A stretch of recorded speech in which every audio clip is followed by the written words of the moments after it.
Always good to have a team captain aboard. Here at the DS, we have Case Cook. We'll go straight to questions. Okay, it's Tyler Shaw with KBTX in College Station. First off, I will have to say I've been hearing about the mullets. I'm a little disappointed. Is that something you're going to grow back? I don't think I'll grow back the mullet. I cherish the time we had together for those years, but I'm thinking I might bring out a surprise with my facial hair this season. So just be on the lookout for something spectacular. That's all I'll say. We'll go to your left here in the front. Case, how are you embracing being here at SEC Media Days? Maybe more so than we just talked about it, but more so than maybe in the past. It's really cool to be here, and I'm honored to be able to represent everybody. But today is Thursday, and back in Columbia, it is acceleration day and heavy deadlift day.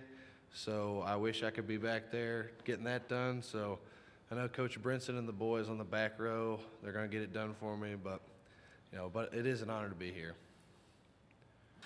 Okay, to your right again. Okay, so going into year two with Coach Drinkwitz, what's the excitement level like around the team? What are kind of the expectations? High energy. We know what to expect from him. He knows what to expect from us. So we're going out there every day trying to get our work done the best we can and really just kind of, like he's been saying, close the gap between us and some other schools. So we're working to get up there, and we're trying to win as many games as we can. So our mindset when we come in is a blue-collar work ethic, and we're trying to create an edge. So that's what our mindset and our motto is every day. We'll go to your left here on the front row. Hey, Case, I overheard in the other room that you're telling people in the elevator we're going to bring the juice tomorrow. Is that part of that new mindset that you feel this team has, heading into Drink's second season? Yeah, absolutely. And I think it's something that kind of just naturally happened, whether it's in a lift or in a walkthrough or practice, people just get fired up. And, positive energy is contagious, and you see it all the time. One guy can have an effect on a group of 30 dudes. He's got high energy. Next thing you know, people are jumping around, hooping, hollering. That's awesome. So I think just bringing the juice, like you said, and having that energy has been contagious, and it's kind of just shaped how we've approached this offseason. We'll stay here on the left in the front row. Case, when you hear a number like 150% increase in ticket sales, season ticket sales from 2019, because there was no fans really last year, to this year, what does that mean to you to have that kind of buy-in? Oh, it's awesome. Anytime you can get fans in the stands, it's awesome because, like I just said a minute ago, that positive energy is contagious, whether that's guys on the team or just feeding off energy from the fans themselves on game day. So just having people there and, creating that game day atmosphere again is going to be spectacular. We'll stay on the front row at the far end. Hey, Case, we talked about this earlier a little bit, but talk about how you are trying to be that guy for your team this year to put your team up and that leadership that you're going to show all throughout the season. It's up to me. I can't come in and have a bad day or a day where I'm low energy. I've got to come in and have a high output every day and impact everyone else on the team. So I'm a team leader. It's up to me to make sure we're all doing right, and I got to be a shining example of how to come in and take care of your business. So I can't afford to have a bad day, and I always got to bring the juice. To your right again. I asked your teammate Kale, who wins the one-on-one battles in practice. He kind of laughed and said to ask you, so I'm going to ask you about that.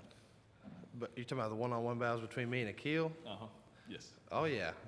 I'll say I win a lot, and he wins a lot, too. But he's a good player. I'm a good player. But, we got another camp. I think this is our 5th camp playing against each other. So hopefully one of us can take the lead on it this fall camp. So. You had 2 linemen start every game last year. Is that a point of pride for the school? And you have 20 straight starts. What does that mean to you? Honestly, I just try to be consistent guy and be there and be where I'm supposed to be.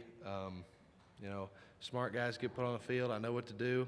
I play hard. So just being there and being available for my guys and being able to play next to them for all those games in a row, it means something to me. So. Okay. Another question to your left.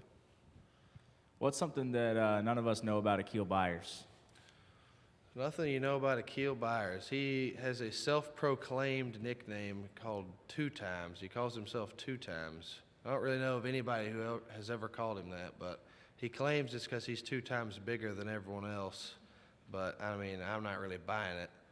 But, yeah, that's, 2 times. I don't get it.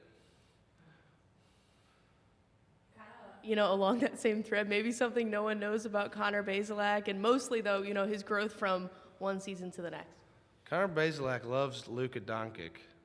Like, it's weird almost. But, it's been good to see him settle into his quarterback role and really start to become a more vocal leader. And, like I've said earlier, he's been a guy who pushes people and he demands extra work, do more than expected and stuff like that. So just to see him mature and really come into that role has been awesome. On your right again. You guys have a new opponent on your schedule this year with Texas A&M. What do you expect the Aggies to bring to Columbia this year? They're a good team, a good football team, no doubt about it. So the more we get in depth on our film study and game planning, I'll have a better answer then for you if I ever see you again. I don't know. But, they're a good team, and I give them a lot of respect. They're well coached, so I'm looking forward to the challenge, and we have them at home, so I'm excited to get to that week. But we got to play 1 week at a time and get through Central Michigan first and then on from there. But I am excited to play Texas A&M, no doubt. Back to your left here. What do you think of Akil's decision to switch his number to number 0, kind of an odd number? I think it makes total sense. He has 0 cents, so number 0, that's perfect. No, but it's cool. I think for us to be able to wear number 0, I think that's cool. Why is it offensive linemen are the best talking group on any team? I don't know, man. There's just something about those O linemen. You can't deny it. It's something in us. I don't know.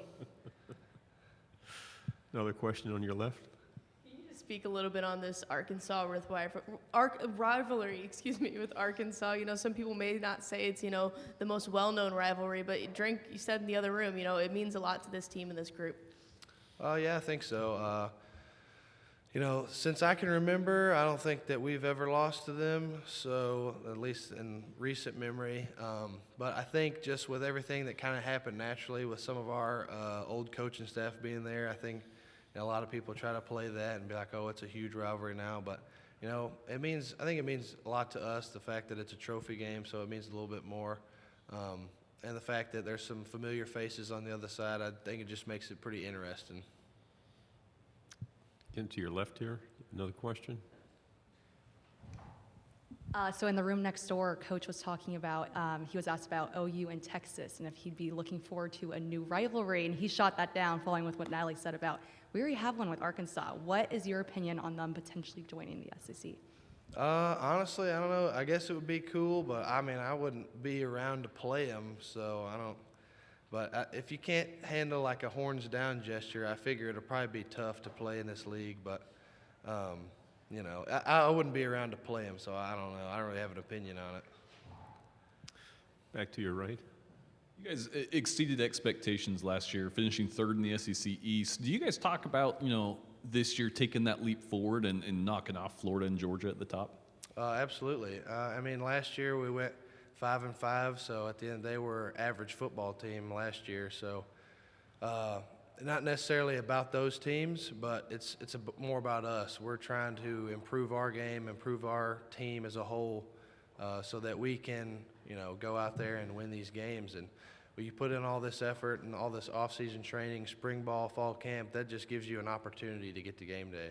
So that's all you can ask for is an opportunity. And what we do with it on any given Saturday is, it's up to us. So all we can do is work for those opportunities, and the work that you put in will determine how well you use your opportunity every Saturday.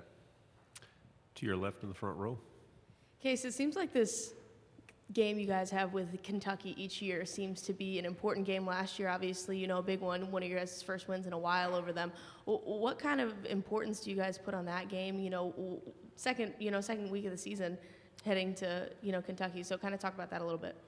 Absolutely. Kentucky's a hard-nosed football team. They've built their program off toughness and everything like that. So beating a team like that consistently is where we're trying to get to. Beating the teams that are known as tough teams and gritty teams. So, and having them week 2, I think is awesome. It's an early test for us, and it's on the road.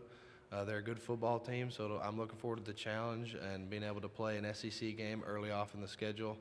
I guess granted that we played every game in the schedule last year was SEC, but it being a normal season and having an SEC opponent that early, I think it's a great challenge for us, and we'll kind of see where we stand. What's something that we don't know about Coach Drinkwitz? Something you don't know about Coach Drinkwitz. I'm trying to think something where I won't get in trouble. I don't know. He's a quirky guy. Y'all know him. He's kind of acts similar with us as he does the media. He's pretty quirky and an interesting fellow, but I don't know.